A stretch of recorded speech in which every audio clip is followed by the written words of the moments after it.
Many of the stories or attempted actions described in them, they are AI and purely for entertainment purposes. Hell.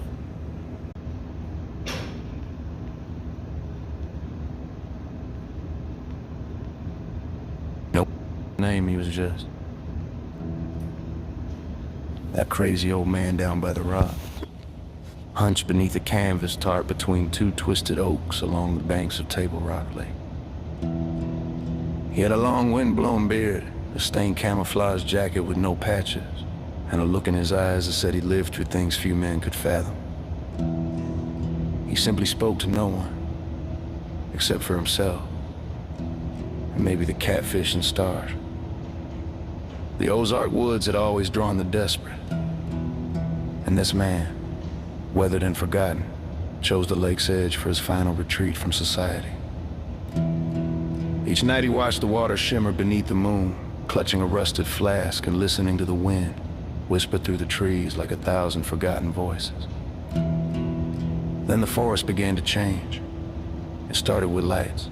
Not lanterns or headlights, movements white pulsating, flickering between the trees like slow controlled lightning.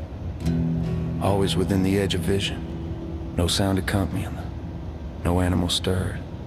Even the crickets stopped their night song when the lights came. He caught glimpses of figures tall and narrow, smooth-skinned and seamless, their heads oddly shaped, their limbs unnaturally thin. He blinked and they were gone. Once he swore he saw 3 of them standing perfectly still across the lake, just beyond the mist, motionless, watching. Probably just heat stroke, he muttered. Or maybe just them ghosts of my liver trying to spook me. But he couldn't shake the feeling he was methodically being cataloged. The abduction wasn't dramatic, no beam of light, no tearing through the trees. Just one moment here, the next somewhere else. He awoke in a compartment, shapeless, sterile and metallic. He was suspended in midair. Gravity rendered irrelevant, straps of light coiled around his limbs. Not restraining but scanning across from him floated a dozen translucent cubes, each filled with snapshots from his mind, scraps of haunting memories he had through the decades flooding back to him. His deceased wife and child, the car accident resulting in their deaths, his military discharge, rain on cardboard hunger pains. And then they revealed themselves, a group of them, surrounding him in an open semicircle, not threatening, just observing. A voice echoed inside his skull, not heard but felt. You are a strand of the human fabric!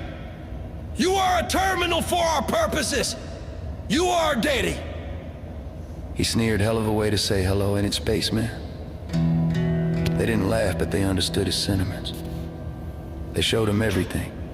The earth from above, bleeding smoke and fire, maps with tectonic shifts like skin tearing open, ocean levels rising like grasping hands. Fields burning, cities collapsing under their own weight. Their biosphere is unsustainable, volcanic activity increases, polarity shifts, destabilize atmosphere, thresholds diminish.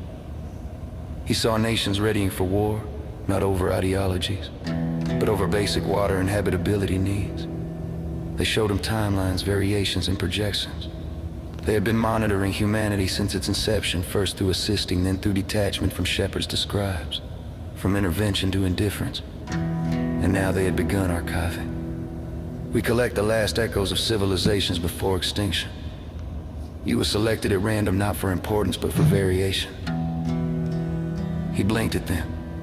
You pulled me out of the mud to be your museum exhibit. No answer, just a pause in the lights. Understanding through disorder, perspective from the margins. He spat on the floor, or tried to. The globule floated lazily upward. He woke up back in his tarp shelter. The fire pit had long gone cold, a week had passed. He could feel it in the shifting weather. His food stash was untouched, his body felt different, cleaner, healed. Maybe he looked up at the stars, but they didn't look like friends anymore. That night he sat by the lake, skipping stones with hands that shook less than before. The catfish circled nearby, maybe they knew. He muttered to the air, yeah, I'm just gonna walk into town. Tell old Sheriff Brewster space folk pick my brain like a Sunday roast and warn me the earth's gonna pop like a nasty zit that'll go real smooth with them.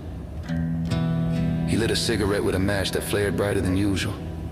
Took a long drag. Could have picked a scientist, a president, a pastor, but nah, you picked the local crazy old guy. He stared across the lake where the trees stood still and silent. Hope y'all learned some.